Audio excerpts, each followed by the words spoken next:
Toshakhana case के अंदर जो खान साहब को सज़ा हुई थी, उसको जो हमने चैलेंज किया था इस्लामाबाद हाई कोर्ट में, 22 तारीख के लिए ये केस फिक्स हो चुका है जी। इंशाल्लाह इसके ऊपर आर्गूमेंट्स होंगे और खान साहब की बेल इंशाल्लाह हो जाएगी।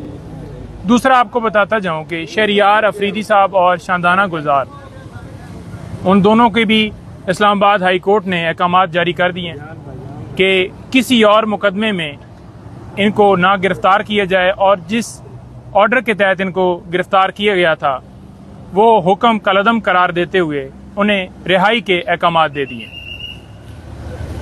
खान साहब से मुलाकात के हवाले से थोड़ा सा बताना चाहूँगा और उनकी कंडीशंस के हवाले से।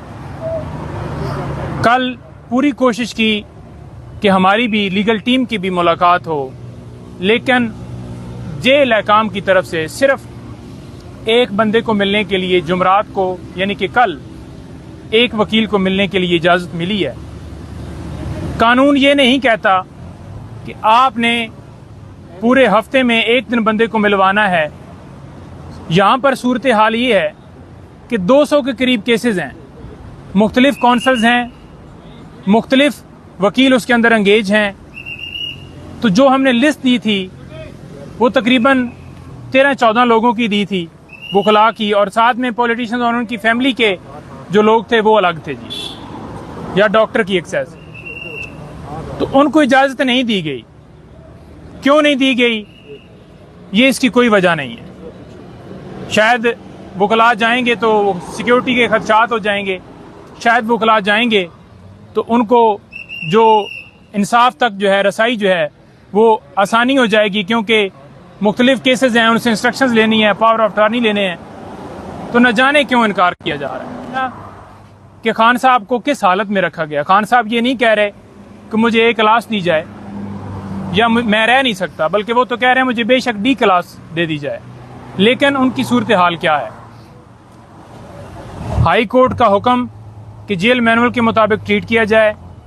हमने दरख्वास्त दी बाकायदा तौर पर एडिशनल होम सेक्रेटरी साहब को और जेल की जो सुपरिटेंडेंट साहब हैं उनको, कि उनको कानून के मुताबिक जो फैसिलिटीज़ मिलनी चाहिए वो दी जाएं और महफूज खाना, मेयारी खाना।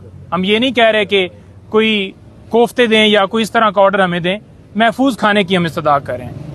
महफूज खाने की भी इस्तदा हमारी मंजूर नहीं की गई। जो किताबें मंगवाई गई उन्होंने बताया है कि वो भी मुझे दी नहीं गई। हाई कोर्ट ने वाज़ेह हुक्म दिया था कि जो कुरान पाक है इंग्लिश ट्रांसलेशन में वो उनको दिया जाए, लेकिन वो भी इजाज़त नहीं दी गई। खाने के हवाले से बिल्कुल पाबंदी है, महफूज खाने की उन तक रसाई नहीं है। डॉक्टर की हद तक कल भी हमने सदा की, बार बार एक एक दिन में हम 6-6 बार रब्ता कर रहे हैं, हर जगह पे अप्रोच कर रहे हैं, लेकिन उन्हें रसाई नहीं दी जा रही। देखें, फिजिशियन उनका जो डॉक्टर है उसने चेकअप करना है उनका। उनकी बेगम की तरफ से खदशात हैं कि उनको खाना जो है वो मेयारी नहीं दिया जा रहा, उसके अंदर जहर मिलाकर दी जा सकती है। लेकिन आगे से यही कहा जाता है कि जी महफूज खाना है, हम दे रहे हैं, हम अपनी कस्टडी में हर चीज़ चेक कर रहे हैं। अब भाई जिसकी कस्टडी में है उन्होंने हमें पकड़ा हुआ है, एक ऐसे केस के अंदर हमें सजा मिली है जो केस ही झूठा है। और ऐसे केसेस जो खान साहब पे पुलिस की मुद्दत में या सरकार की मुद्दत में बनाए गए हैं, तो सरकार से तो कोई एक्सपेक्टेशन नहीं की जा सकती कि वो कोई अच्छा सलूक करेंगे या उनके ऊपर हम छोड़ दें कि हमें गारंटी है जी कि बिल्कुल कोई परेशानी नहीं है। तो लिहाजा कल खाने के हवाले से और दीगर जो दरख्वास्तें थीं उनके हवाले से हमारी दरख्वास्त इस्लामाबाद हाई कोर्ट में फिक्स थी, जो कि अभी पता चला है कि आमिर फारूक साहब कल छुट्टी पर हैं और ये हफ्ता वो छुट्टियों पर हैं, तो लिहाजा डेफिनेटली कल तो समाअत नहीं होगी। तो हमने एक और पिटीशन भी फाइल कर दी है जिसमें हमने लॉयर्स के हवाले से भी एक्सेस मांगी है और हम बारहा कह रहे हैं कि उनको लॉयर्स की एक्सेस दी जाए।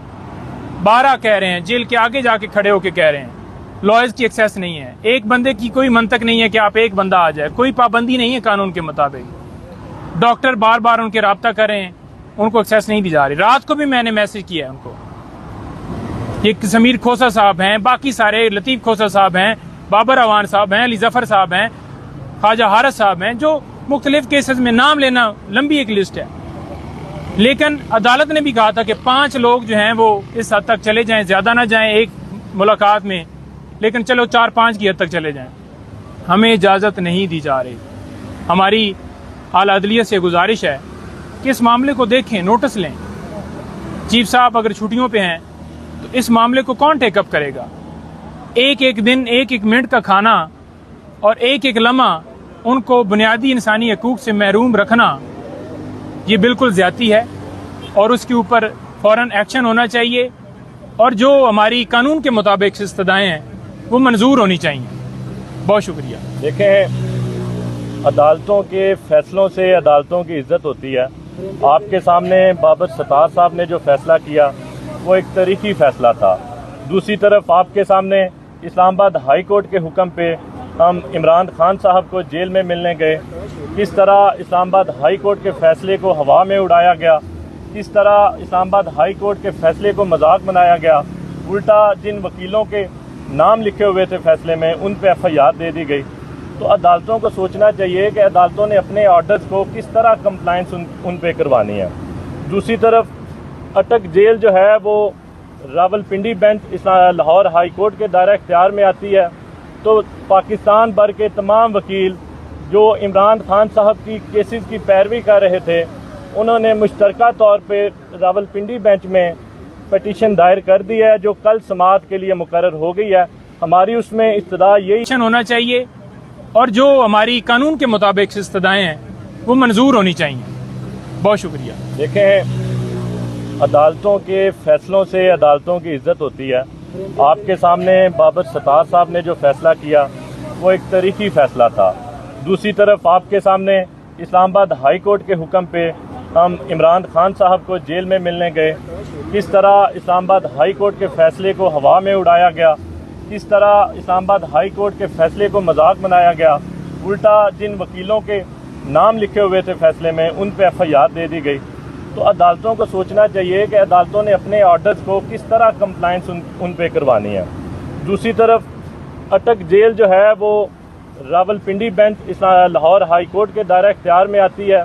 तो पाकिस्तान भर के तमाम वकील जो इमरान खान साहब की केसेस की पैरवी कर रहे थे, उन्होंने मुश्तरका तौर पे रावलपिंडी बेंच में पटिशन दायर कर दी है, जो कल समाअत के लिए मुकर्रर हो गई है। हमारी उसमें इस्तदा यही है कि हमारे क्लाइंट, हमारे मोक्कल इमरान खान साहब तक